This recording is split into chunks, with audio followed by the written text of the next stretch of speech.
等了足足2年半啊，这款向日葵猫娘终于可以上手把玩了。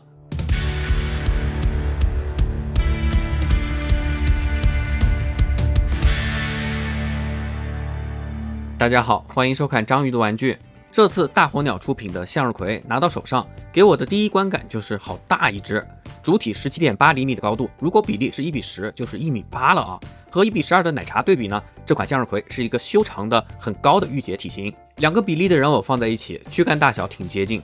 但腿部长了一大截啊。然后呢，向日葵的颅顶啊，也是通过高马尾继续做了视觉上的延伸，使得整体的向日葵很像那种身材高挑瘦长的大姐姐。躯干和腿部有着更强的长度反差，感觉大火鸟对它的设定就是那种开朗活泼的御姐形象。但是呢，造型看久了却有点微妙啊。配色方面看起来有些凌乱，之前21年年初的试模啊，期待值拉得有点太高了，当时那个灰模惊为天人啊，但上色后呢，过碎的构成、配色疏密感没有处理好，变得普通了。面相方面额外还配有3个头雕，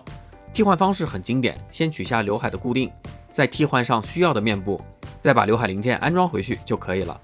但我在把玩的时候啊，这个刘海非常容易松脱掉落啊，总感觉这里的卡榫设计有缺陷，框量有一定误差，并且每个头雕的眼部都设置了可动，用专门配套的小棒就可以让眼球随意转动了。吐舌头的头雕本身不是很好看，但配合眼部可动啊，就可以变成经典的阿黑眼，还算有个玩法吧。另外的微笑脸和咧嘴笑脸感觉都偏御姐，面相还行。萝莉的脸相对来说稍好看一些，更可爱，有种晨间剧女主的感觉，但与整体修长的体型又不太搭。会发现啊，这款向日葵胸腔髂骨收窄的很快，高颅顶和大长腿呢，又让瘦削的躯干显得更小了，是一个较为卡通的夸张处理。体型很接近大火鸟以往的奶昔摩卡，就很御姐啊，这种高挑身材我倒是还挺喜欢的，但是和套件里那些偏稚嫩但微妙不好看的头雕呢，又不太搭。基础的造型看完，我们来玩赏一下这款向日葵的特色。首先是拟真造型但又不失可动的硅胶臀部，看起来非常诱人啊，只是这个穗子有点碍眼，感觉是个多余的设计。整个臀型很好看，观感也显得很有通透感，硅胶的手感相对其他硅胶人偶也更柔顺一些，但还是让我担心这款玩具的寿命啊。上色更透的胸甲和紧身衣有材质颜色上的差异，显得更通透一些。但可惜的是，有别于臀部啊，胸甲是个硬质的材料。但官方啊，在21年4月的演示视频里，胸甲原本是软的，这里大货是没有做到的。接着，高叉紧身衣的下摆与肉体是分离的，内部没有做多余的细节，这让腰胯腿的素体部分啊，成为了一个整体，让很多夸张的腿部动作都不会出现穿帮。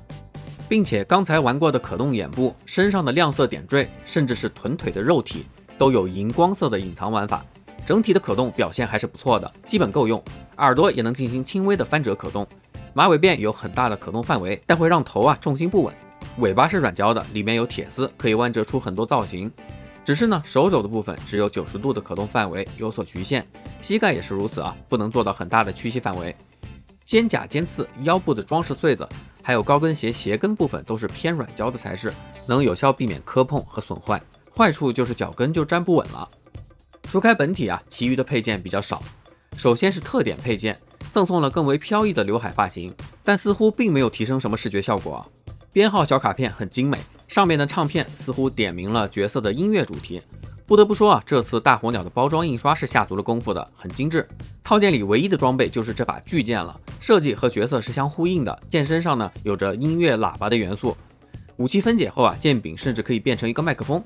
感觉这把武器既可以展示出向日葵是一名战士，同时呢也是乐队的主唱兼吉他手的身份。不难猜出啊，这个系列如果继续出，后续肯定是其他的乐队成员。玩到最后总结一下，等了这么多年啊，总算圆了当时的期待，这款向日葵终于有了一个结果。但也可以看到，这款向日葵做足了小特色，但基本的大原则可能没有兼顾得太好。从这款猫娘我们也可以得出经验，开发周期过长啊，会加大迭代的成本，同时也会增加投放的风险啊。毕竟咱们观众普遍年龄都是上班族了，玩个玩具也能学到点产品相关的经验，值了。